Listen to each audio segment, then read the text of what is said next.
लंकापति रावण असुरों का राजा, 10 सर, वेदों पुराणों का भरपूर ज्ञान, लेकिन अहंकार से भरा मन। इसी अहंकार के कारण लाख अच्छाइयाँ होने के बाद भी रावण का विनाश हुआ था। रावण की तरह हमारे पुराणों में ऐसे कई और असुर हैं जो बहुत ताकतवर थे, पर उन्होंने अपनी ताकत का गलत इस्तेमाल किया। और ऐसे ही असुरों का नाश करने के लिए देवी देवताओं ने अनेकों रूप लिए और इस सृष्टि को उनके पापों के बोझ से मुक्त किया। इस सृष्टि से हमारी पौराणिक कथाओं को दिशा देने में इन असुरों के अस्तित्व का काफी महत्व रहा है।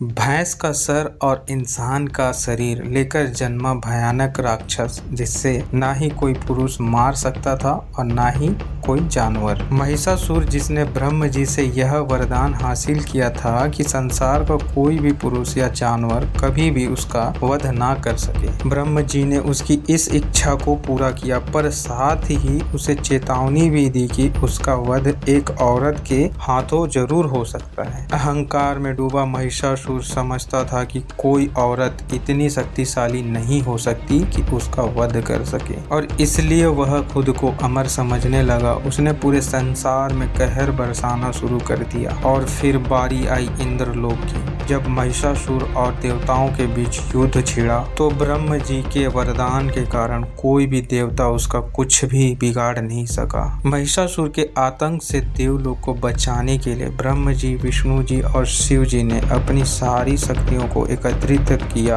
और तब प्रकट हुई माँ दुर्गा, जो कि देवी पार्वती यानी स्वयं शक्ति का ही एक रूप है। मार्कंडेय पुराण के देवी महात्म्य के अनुसार अपने शेर पर सवार माँ दुर्गा ने महिषासुर को युद्ध के लिए चुनौती दी। यह युद्ध कई दिनों तक चलता रहा। महिषासुर अपनी शक्तियों से कई दिनों तक अपना रूप बदलकर माँ दुर्गा के साथ छल करने का प्रयास करता रहा, पर जैसे ही वह एक भैंसे के रूप में आया, माँ दुर्गा ने अपने त्रिशूल से उसकी छाती को फाड़कर उसका वध कर दिया, और तभी से देवी को नाम मिला महिषासुर मर्दनी।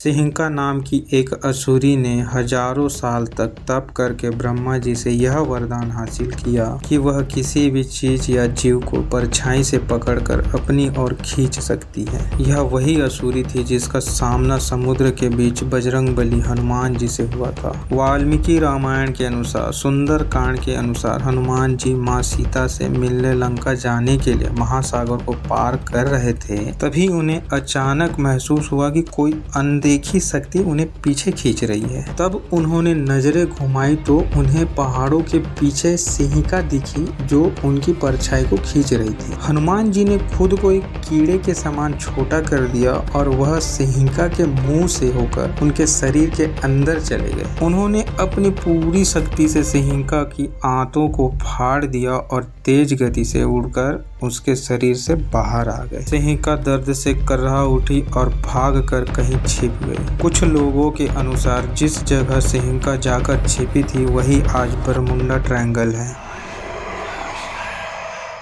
अपने खून के हर एक बूंद से पूर्ण जन्म लेने वाला एक राक्षस, जिसे मारने के लिए देवी शक्ति ने माँ काली का रूप लिया था। कहते हैं रक्त बीज के खून की बूंद जहाँ भी गिरी थी वहीं से एक दूसरा रक्त बीज जन्म लेता था। देवी भागवत के 5वें स्कंद के अनुसार रक्त बीज को यह वरदान शिव जी से प्राप्त हुआ था। एक समय ऐसा आया जब देवताओं और असुरों के बीच महायुद्ध छिड़ गया। इस युद्ध के दौरान रक्त बीज देवताओं के लिए एक समस्या बन गया, क्योंकि उसके वरदान के कारण उसे मारना लगभग नामुमकिन हो गया था। तब रक्त बीज का विनाश करने के लिए देवी ने माँ काली का रूप लिया। लाल आंखें, खुले बाल, माथे पर तीसरी आंख, गले में खोपड़ियों से बनी माला और कमर पर हाथों और पैरों से बना कमरबंद। एक हाथ में कटा हुआ सर और दूसरे हाथ में खून से सनी तलवार लेकर माँ काली रक्त बीज की ओर बढ़ी और रक्त बीज पर अपनी तलवार से कई वार किए, और माँ काली अपनी जीभ से रक्त बीज के हर एक जख्म से निकलते खून के एक एक कतरे को पी गई, और इस प्रकार रक्त बीज का अंत हो गया। आपको क्या लगता है कौन सा असुर ज्यादा खतरनाक है? हमें कमेंट में बताइए। आपको हमारा वीडियो कैसा लगा हमें कमेंट में जरूर बताना। इस वीडियो को लाइक और शेयर कीजिए, और ऐसे ही अनकही और अनसुनी कहानियों के लिए चूचा बॉय को सब्सक्राइब करें। धन्यवाद।